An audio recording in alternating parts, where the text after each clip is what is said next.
Welcome, Jim. Jim Breuer, what's going on, man? Hey, Sam. Promoting you're doing a residency at the Paramount in Long Island, which is a great, great theater. Love that room, right? I've only done it once. I'm doing it again in February. I've only done it one time. And have you ever done a residency before where you're fucking the same place for a month? No, I'm not gonna lie to you. I'm excited. But I'm a little worried. Why? I'm not Billy Joel. I'm not.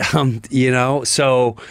Do I have a great following in Long Island? Yeah. Am I worried about the shows? No. I know I'm going to pull off a different show every single time. I'm dying to do this forever.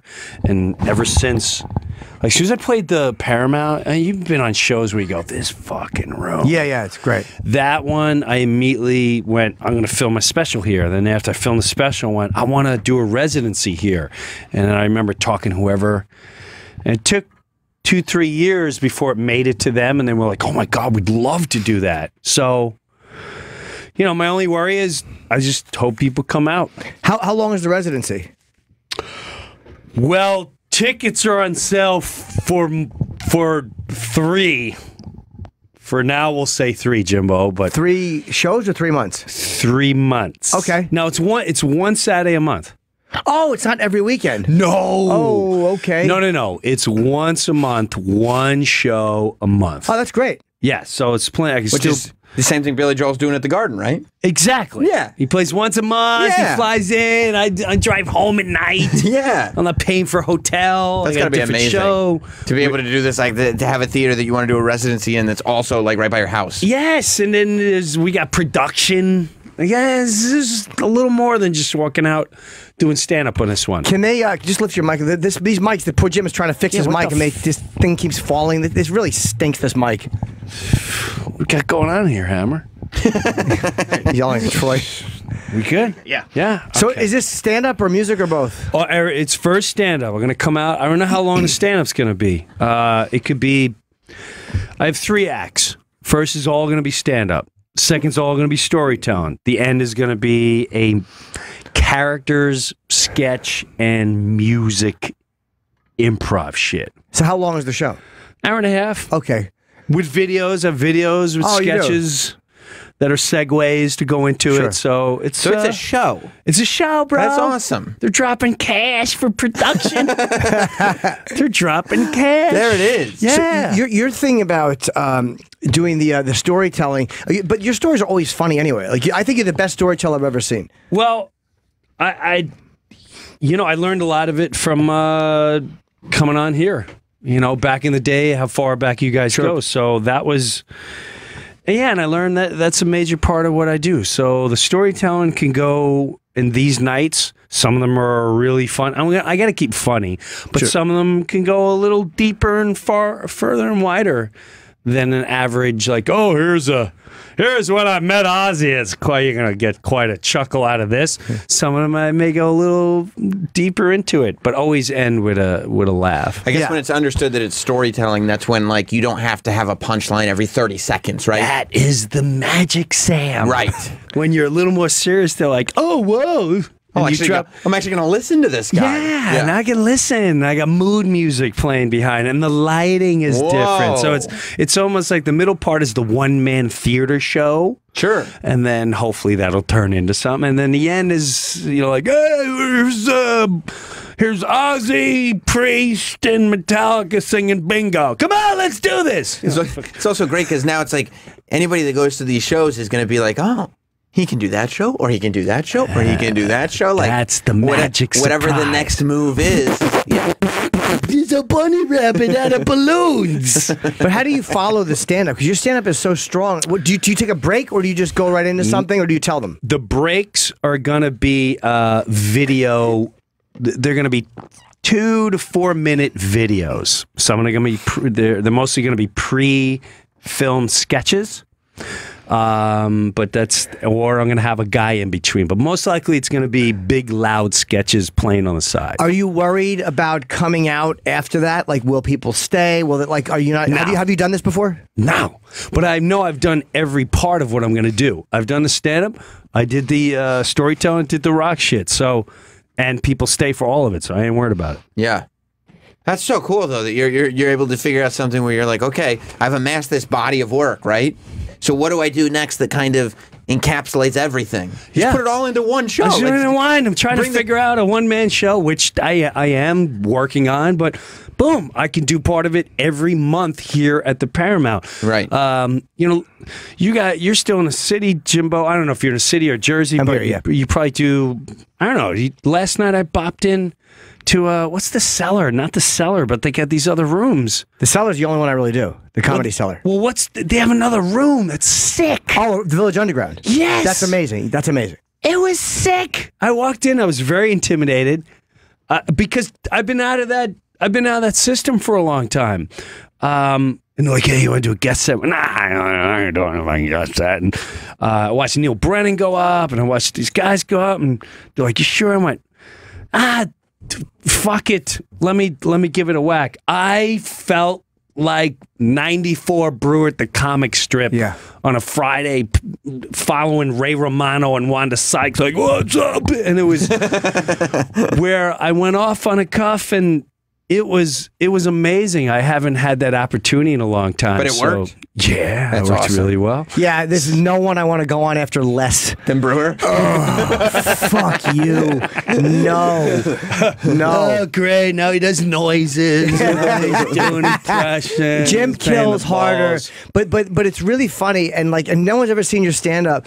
The stories you tell, they're really good, they're really well put together, and they're extremely funny. I've never seen anybody do it as well as you. I mean, I really mean that. Well, thanks, Jimbo. And then hopefully, they'll really resonate with some of these shows. So, I don't know. I'm psyched. Like I said, today we talk with the production. They're out of Nashville. They're like, "Yeah, we've done Motley Crue and this and that." I'm like, what? So my imagination, I can't even keep up what they're throwing on the table. Like, at the end, what if we do explosives? I'm like, we can do explosives? Like, fuck yeah, we can have fog and laser lights. Fog and laser lights? Now you got to be disciplined, though, right? Now that you know that, you've got all the options of this company, plus the venue's going to let you do whatever you want, because it's not one show, it's 3 shows. That's a lot of tickets. Exactly. You're going to be allowed to do whatever you want, but you have to be disciplined to not just be like, "Let's do everything." Yeah, right, and I am. I went in going, all right. Here's the stories. Here's the stand up, and the stand ups are going to be bits. Let's go topical. I have a different view than most others, and then a lot of Long Island stuff too. So right, I'm hopped up, man. You are, and tickets are on sale. It's the Jim Breuer residency at the Paramount. It's an amazing theater. OfficialJimBreuer.com or Jim Breuer on Twitter. It's BREUER. You're also doing other gigs. Funny Bone in Albany, Performing Arts Center this Friday in Englewood, New Jersey, and now you're doing Illinois. Hey! Oh, thank you. And the Bless Rialto Theater in Tucson in December, which is amazing, 28th. And then you'll be New Year's Eve. You're going to be at the Improv in Tempe, which is another great room. So you're smart to go. I'm such a dumb fuck. I'm doing Chicago this Friday. You're going to Arizona, which is where you should be in December. It's where I'm bringing my kids. For New Year's Eve. Yes. Go out there, stay in the sun. We're in the mountains. We're driving. I'm staying out there for 10 days. Oh, you are? You're making a whole thing of it. Yeah. So you're it's a doing whole Christmas thing. out there and everything? As soon as Christmas is over, we're on a plane, we're out of here. And then spending 10 days in Arizona? Yes. We set up the stupid tree last night. I'm Yeah. telling you, 2 years, I'm going to start drawing a fucking... You're tired of it. Here we go. We're drawing it and putting a painting up on we're going to put a little notebook padding of the tree on the side of the wall. Boom, we're done. Is it a real tree that you use? No. No, you get the fake one, No, right? it's a pop-up. The lights are in it. All right, tree's up. Yeah, it's magic. up. Once they know what's going on, what are we doing? Why do we even have to buy you gifts? It's over. Yeah. It's over. I give them to you on the 23rd. I'm buying them anyway. It's over. What are you getting excited about? Nothing's going on. How's family? Both of your parents are Dead. Both of your parents are dead. Yeah. Yeah. How has that been for your family and for you? It was such a big part of you. My dad was. Well, my mom was too. But my dad, I missed horrendously. I still miss him. My mom was this whole other beast. I was like, go the fuck out of here. Why are you straight? She was, and I don't mean that in a mean way, but she was blind, almost fully blind. She couldn't chew anymore. I was going to see her, and it was a disaster. I'm like, oh my God, it's time to go. I believe, it's old yeller time. How old was she? 91. I knew she was gonna be nice. I don't think anyone can call you mean. You're probably the most dutiful son. Yeah. As far as what you did for your mom and dad, I mean, you were a very dutiful son. I mean, you're a far better son than I am. Yeah, but we kind of grew up in the same. I can't say that. I can't speak to where you grew up, but I grew up. My dad was he grew up with 10 brothers and sisters, like a fucking old movie. It's 10 brothers and sisters. He used to eat possum if they can catch it. Turtles. And I'm like, what? Turtles? Possums? Like, we catch a turtle and throw him in the pot, and there was 10 of us. And his mom was dead by the time he was 3. And then he was in World War II for 3 years. His whole family, 5 brothers, all 5 went to fight for years, and all 5 came back. And one was in a Nazi camp, one was shot down in Germany and played a deaf mute for weeks till the French underground got him. Yeah, man, it's some heavy. But he pulled a chief from Cuckoo's Nest. That's right. Yes, that's exactly right. And they all came back, and he never. And then the more I learned that history, and just a guy that never complained, always did the right thing, getting up at 5:30 and walking on the fucking sanitation to collect garbage. And, it's, I learned a lot from watching that growing up. And I went, he would always say, I just want you to have more than me. And I went, Dad, fuck, I already have 10 times more. And I wanted my kids to have, it's all about walk the walk, man. Walk the walk. And there was a time where I would do it and I'd feel jealous, envious, like, look at all these guys getting all this shit, and I should be, God, maybe I was, but you know what? I wouldn't trade any of it in for the world. So I can sleep really good at night. So it's just, I felt like that's the thing to do. I knew it was easy for you to do it. Easy. It was so easy. I enjoyed having them around. I really did. So that definitely helped. He was funny as shit in the road. Yeah, but when you don't have them in your life. Is it like a big void, or is it just kind of it fills up with other stuff? Well, I say this: my dad is the more of the bigger. Like if I think of my dad, I instantly get a hole in me when I feel bad, and it lasted over a year and change, and I would have serious primal crying breakdowns. Serious, just wow. Were they out of nowhere, or did anything like bring them on? Like, would it be like I saw this commercial and oh my God, that's like me and my dad? That happens when I'm coming.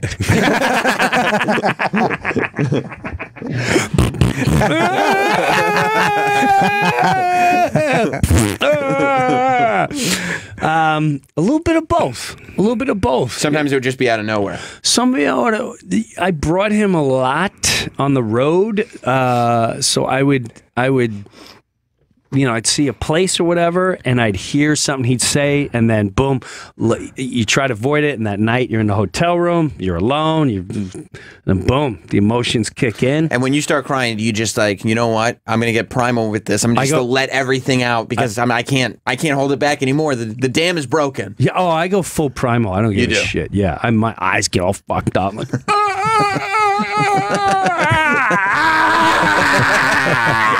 Jimmy's in the other room, same noise. Like, these two are depressed. Well, which one is doing what? That's a game show. Stu does a game show. He's like, oh, I guess Breuer's jerking off over there. Guess what the Jimmys are doing?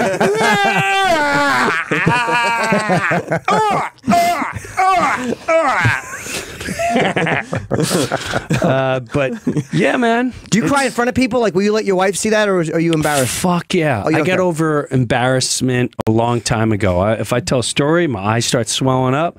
I won't primal in front of them. Sure. But your kids will see you cry? Oh, hell yeah. Yeah. Absolutely. Because again, I feel like I learned years ago where walk the walk.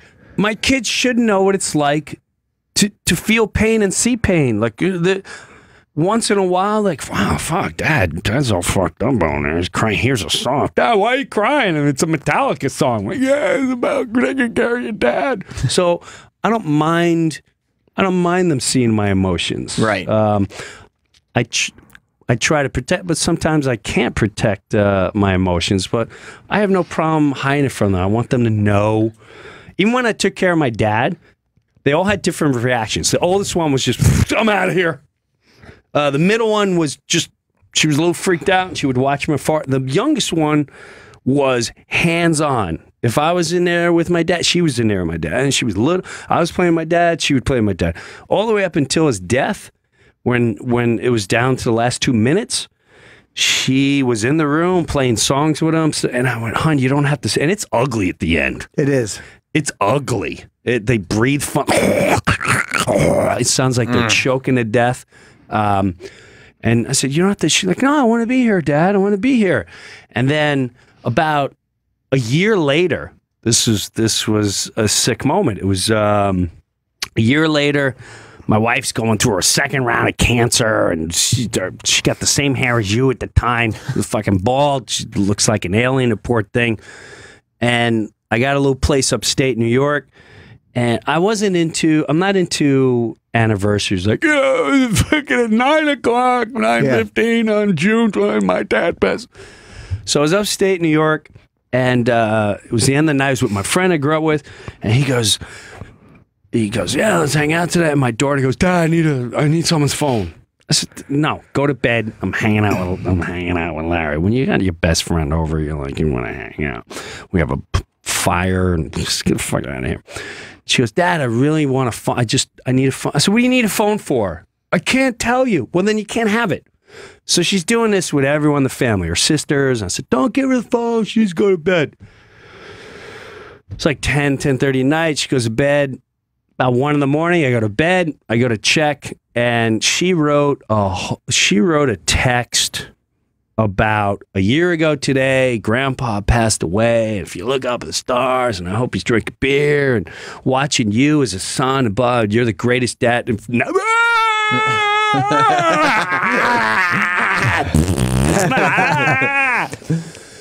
Moments like that, yes, for me, are better than selling out the fucking garden. Financially, no. Yeah, yes. Right, financially, it doesn't have the same. But those are powerful.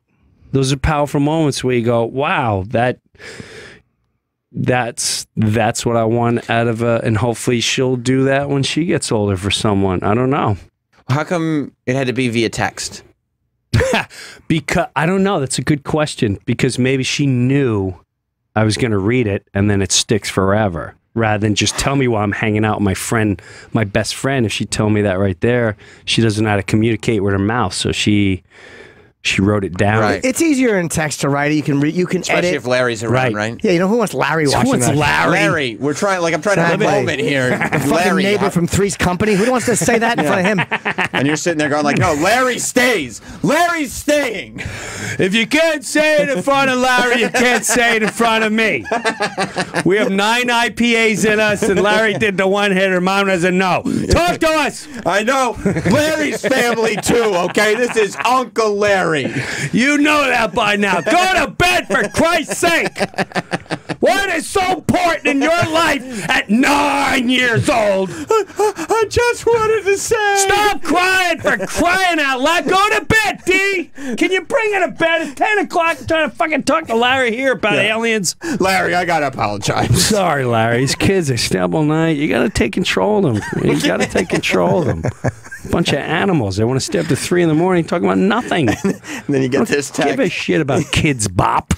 Yeah, exactly. Hey, Dad, can I get tickets? Go to bed. Give a shit what you have to say. Does she want to take you to shows that you don't want to go to? I just love that you think it's about Kids Bop, and then you get this text, and it's like the sweetest, most touching thing Oh about my your... God, Harry Styles. I get it. One Direction. Oh my God, what the hell does this say?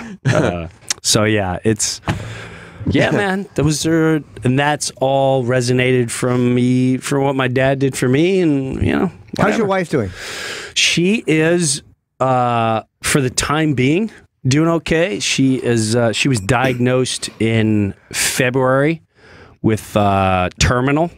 It metastasized to her, the cancer metastasized to her liver, lung, bone.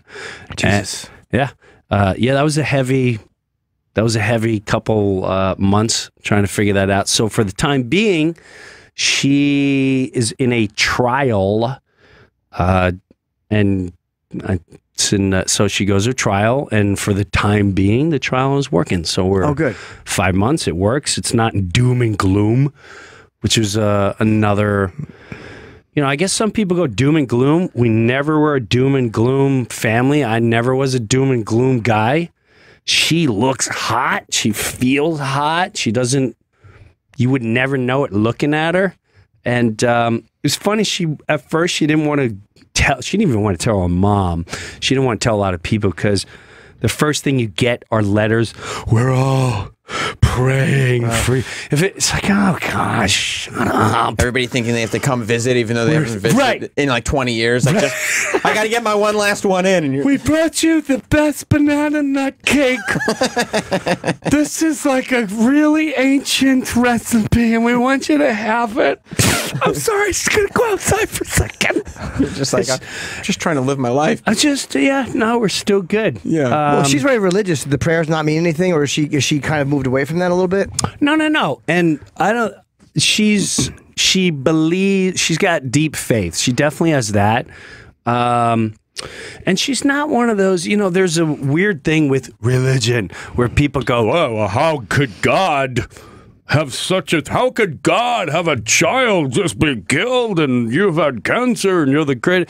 That's not God shit. I don't know what people have in their heads. It's like we're human and whatever you're into. She's all about like, hey man, whatever this journey is, it's kicked ass until now. Look at all that we've done, and if this is the way it's going to go down, this is the way it goes down. If I'm not going to gloom it and doom it, if anything, every step too has made our visions on life a lot more clear and crisp, and you have this whole different agenda, and you realize what's really important in life in general, because we're all on borrowed time. At the end of the day, none of us are getting out of here. So she's pretty powerful with her faith, man. When you found out in February, do you go with her to the appointment, or is it? Oh yeah. And did you kind of know, or were you not sure? Did you guys sense that this is what they were going to say, or did you have no idea? No, I knew. She still had. So she first. The way I found out, it was right before I played the Paramount. It was like it was February like 12th or 11th of last year, and I went there, and as soon as I came home the next day, it was right before Valentine's Day, and I said, I see an account. Who's this doctor that you've been? She didn't want to tell me, and then I said, what is this doctor? And she went, I have something to tell you. I went, oh, shit. I knew right away. I'm like, what? We've been through it twice. Sure. What is it now? And she goes, they found tumors. It could be scar tissue. It could be, I just said, yeah, no, this is hands down. I know exactly what this is. I said, where'd they find them? It's like there's some spots on my lung.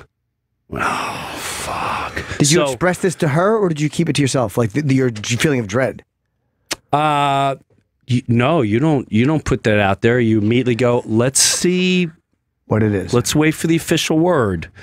But you could tell by her doctor at the time, he wasn't very optimistic. And I called him up and say, listen, what's the deal, man? What are we looking at here? He's like, 4 years. I can keep her alive. There's some great pills, and let's wait for the biopsy. But I'm pretty sure I know what it is.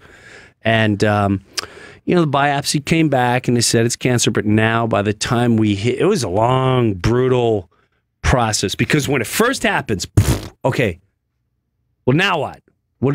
Now what?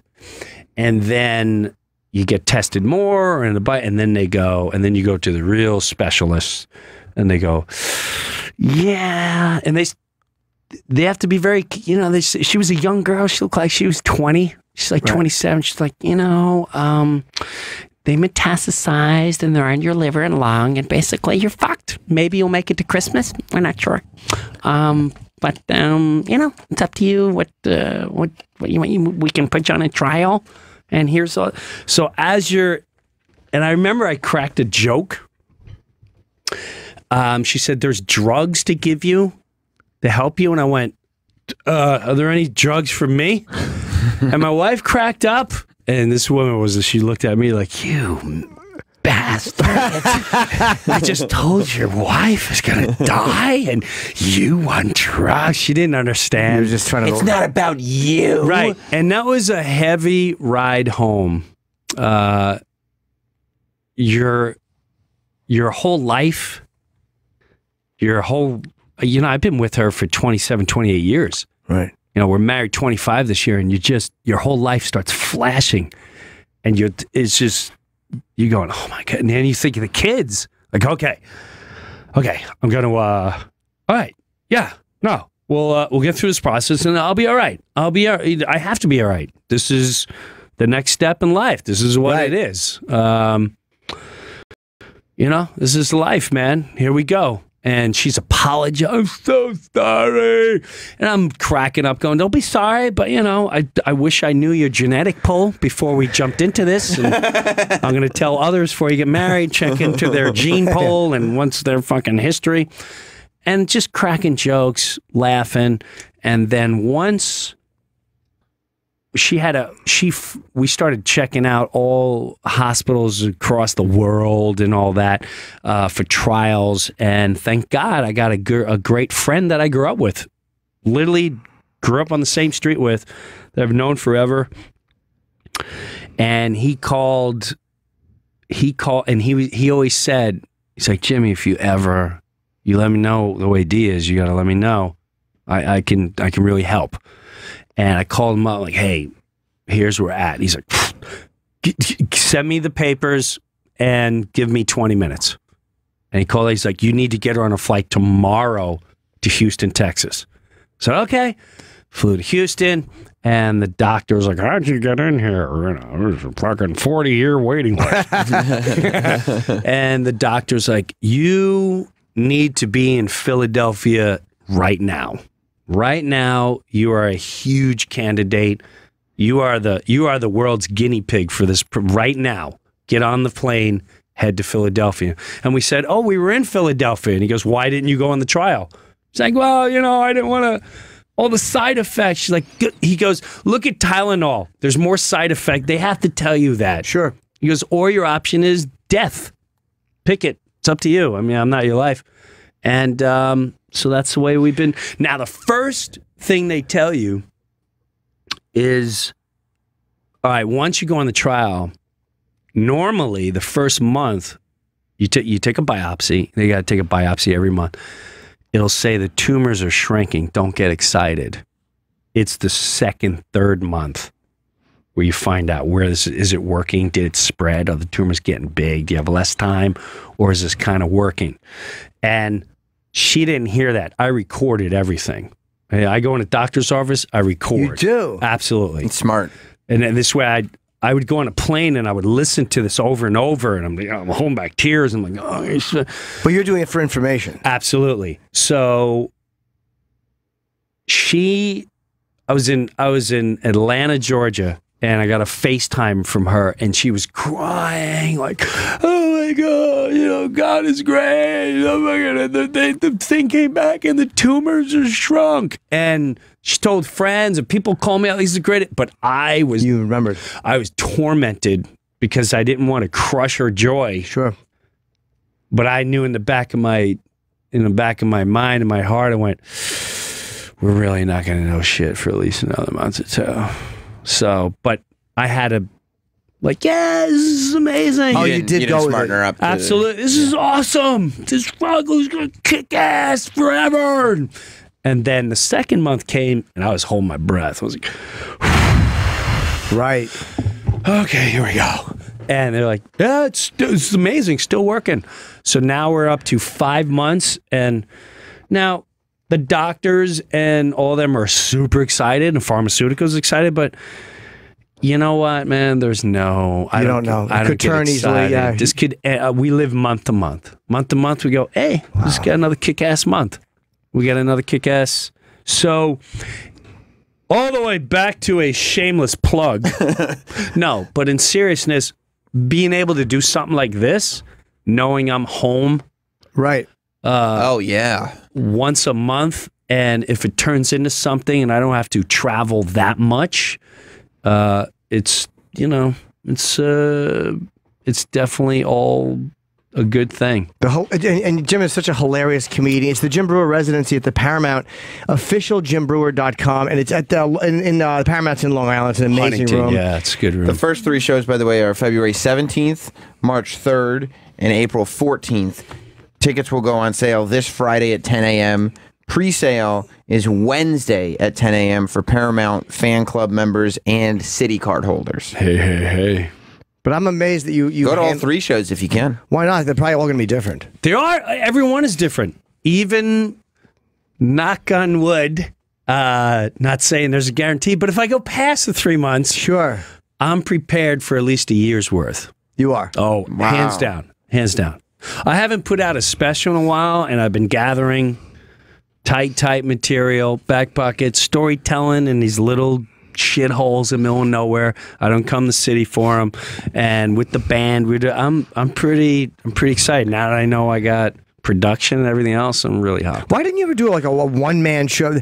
All these comedians do these one-man shows in Montreal, and they're good. Or like, but you're such an amazing storyteller. It'd probably be better than most. You encouraged me to do that a while ago, and I never forgot that. And I always trying to figure out an angle, and I honestly am starting one. I started toying with it last year, and now I'm working on it in January, February, and March. Are you able to go back, like if I'm writing something, it has to be in the moment, like the emotions. In the moment, I have to grab it or I lose it. Are you able to go back and grab stuff like this is how I felt 6 months ago and make it relevant? Yes, that's exactly what's happening to me now. Because at the time, and then you lose the momentum. Right, the momentum, right. So now that I'm going back and looking at these things, going, oh God, I forgot this story in this moment in time, and this part of my life, and boom, and then I get all hopped up and excited again. It's amazing to me someone who's a good storyteller. I'm a horrendous storyteller. Are you really? Terrible. That's because you lose focus, right? I don't know what it is. I'm all over the place. I lose focus.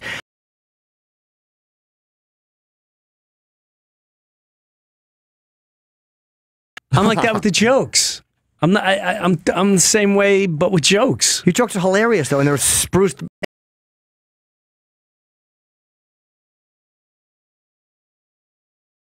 Amy, there's a whole bunch of comedians who already. Yeah. You were always hilarious, and you would close with a story about your dad and hosing down the drive.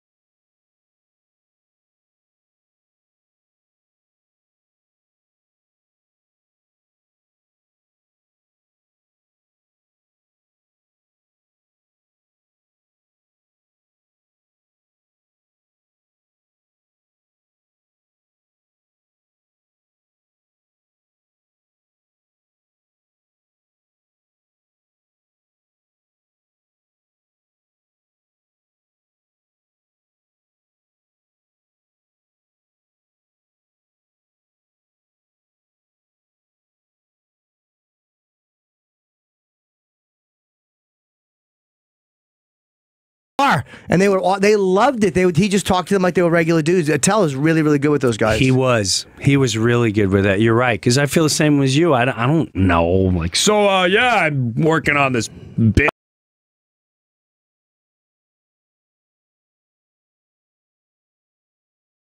You know, I don't know what to say, but you're right. Dave would, let me see what you got going on there. Like, wow, that sucks. Yeah, asking real questions. Where'd that happen? What happened? No one minds telling you their experiences, especially war guys.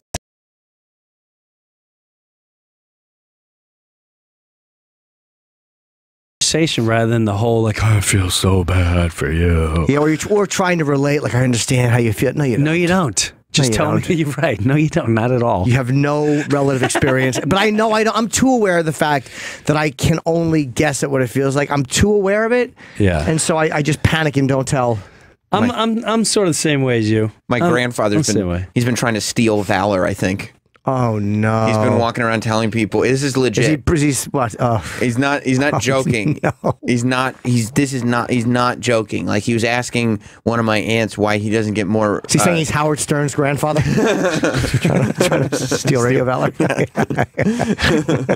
He's trying to ask why he doesn't get more respect because he fought in three. He was active in 3 wars. He said. Wow. And she was like, Pop, you weren't active in 3 wars. And he was like, yes, I was. And she was like, what? And he was like, well, World War II, I was active. And like, even my mom, like, that's the one that might be. But my mom was like, he didn't fight in World War II. War II. That would have been his generation. But he didn't. He was active, maybe, but not. And then he goes, Korean War. And they were like, well, you weren't in the Korean War at all. And then he legit, without batting an eye, without joking, he goes in the Cold War. And they were like, what? Ew. He's trying to get credit for fighting in the Cold War. Can I tell you? I don't want to say who it is, but a person I love to death, right? Now, I don't know. I always thought the term veteran, I'm a veteran, meant you were in battle. Right. Sure. Okay, that's just what I naturally think. Like, oh, I'm a veteran of, oh, whoa, you were in battle. Okay, so I'm with this great person I love, older guy. He's got a hat, a million pins and all that. And one of them says veteran. I know for a fact. You know, they were in the service, but you He didn't fight. never, not even close. so we get in an elevator, and this woman gets in. She goes, "Oh, thank you for your service. You're a veteran?" And he goes, "Yes, I am." And I went, I just turned, and she goes, what war were you in? And I went, this is going to be a great answer.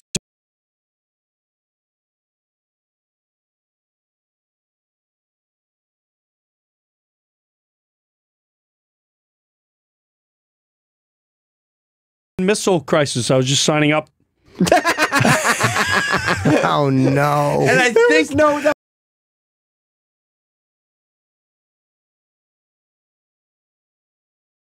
When the legions all get together and eat, I don't. But my grandfather's just a scumbag, so he's just trying to get whatever credit he can get. But your friend could have just said, no, I was never in battle. I was just in the military. yeah, That's and the answer to give.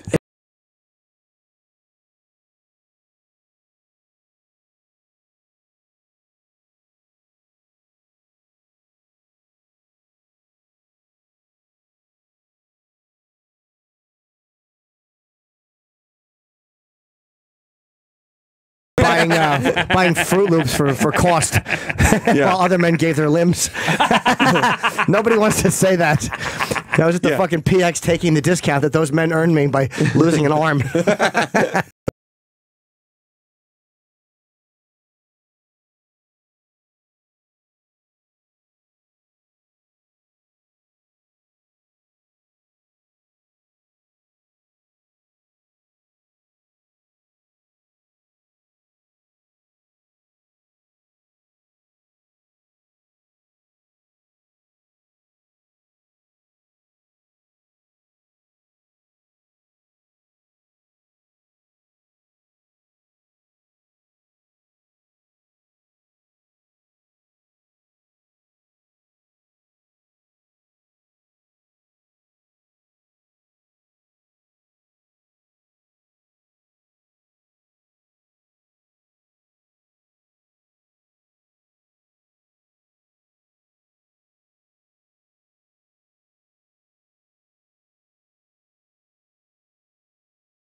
This Friday, Talia Theater, if you want to come out and see me. And I love you, man. I'm happy you're... love you too, Jimbo. And, Thank you. And good luck. I hope D is okay. Will do. Thanks, Jimbo. Sam, have a good one. Yeah, you too, man. Thanks for coming. All right, we'll see you guys tomorrow. This